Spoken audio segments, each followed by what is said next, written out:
Inirereklamong Babuyan sa Santa Barbara, Pangasinan, Pansamantalang Isasara. Para sa detalye ng balitang yan, kasama natin Idol Jam Victorio. 104.7 IFM Report.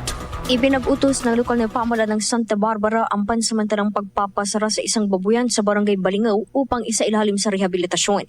Ayon sa anunsyo ng tanggapan, kinakailangang isaayos ang pasilidad upang matiyak na maayos ang magiging operasyon nito sa oras na mabuksan muli. Samantala, ibinahagi naman ng ilang residente ang kagustuhan na maipasara na ng tuluyan ang naturang babuyan at manukan dahil nakakabahala sa kalusugan ng mga residente ang mabahong amoy na nagmumula dito. Dismayado ang ilang residente dahil 2017 pa umano unang nag-anunsyo ng rehabilitasyon, ngunit hindi pa rin nasusolusyonan hanggang sa kasalukuyan.